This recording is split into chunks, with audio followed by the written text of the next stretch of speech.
जैसा करोगे वैसा भरोगे। भगवत गीता में श्री कृष्ण ने कहा है कि कर्मों का फल हमें उसी तरह ढूंढ लेता है जिस तरह एक बछड़ा हजारों गायों के बीच अपने को ढूंढ लेता है। कर्म फल इंसान को भोगना ही पड़ता है। हमारे किए गए कर्म हमें ढूंढ ही लेते हैं, फिर चाहे वो कर्म अच्छे हो या बुरे हो। लेकिन हम लोग इस बात को ज्यादा गंभीरता से नहीं लेते और हमें लगता है कि कर्मफल जैसा कुछ नहीं होता। हम अक्सर उन लोगों के बारे में बात करते हैं जो दूसरों के साथ बुरा करते हैं, लेकिन फिर भी कोई उनका कुछ नहीं कर पाता। यही सोचकर ज्यादातर लोग बुरे काम करने लग जाते हैं। हम सब ये भूल जाते हैं कि कर्मों का हिसाब कभी भी तुरंत नहीं होता। किसी के साथ बुरा करने वाला भले ही आज सुखी हो, लेकिन कभी न कभी उसे उसके कर्मों का फल भोगना ही पड़ेगा। आइए इसको कहानी के माध्यम से समझते हैं। बहुत समय पहले की बात है। शहर से दूर गांव में एक दुकानदार था। वो अपने ही गांव के एक व्यक्ति से रोजाना 1 किलो मक्खन खरीदा करता था। वह दुकानदार कई सालों से उस व्यक्ति से मक्खन की खरीदारी कर रहा था। एक दिन उस दुकानदार ने सोचा कि मैं रोज इस व्यक्ति से मक्खन खरीदता हूँ, लेकिन बहुत समय से मैंने इसके मक्खन का वजन तौलकर नहीं देखा।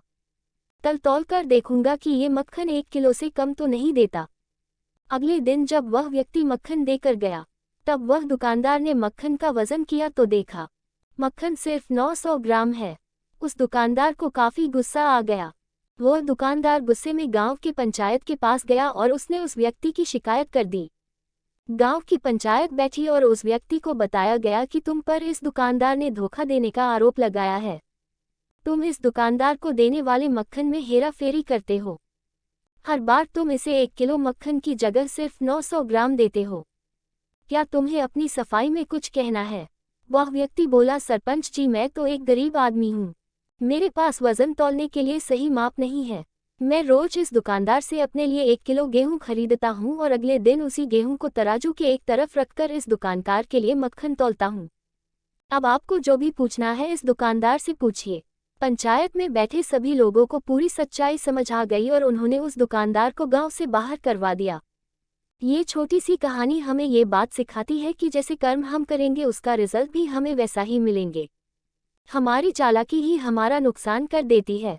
हम जो भी दूसरों को देते हैं या दूसरों के साथ जैसा भी व्यवहार करते हैं, वो कभी न कभी लौटकर हमारे पास ही आता है।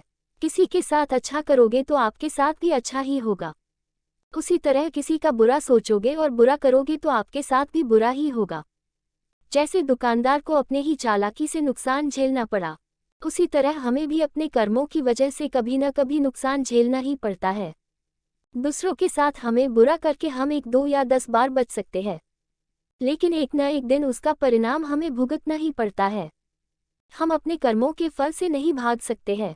बुरे करने वाले के साथ बुरा ही होता है, फिर चाहे वह आज हो या आने वाले 1 साल बाद हो। उसी तरह अच्छा करने वालों के साथ अच्छा ही होता है।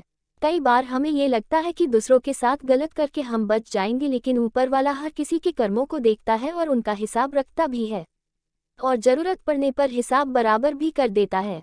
इसीलिए कभी भी गलत ना करो और ना ही कभी यह सोचो कि उल्टे सीधे काम करके हम बच जाएंगे। जिंदगी को बेहतर तरीके से जियो, ईमानदार बनो। ज्यादा कमाने या फिर सिर्फ अपना ही फायदा देखने के चक्कर में किसी के साथ गलत कभी ना करो। हमेशा याद रखो, जो जैसा करेगा वह वैसे भरेगा।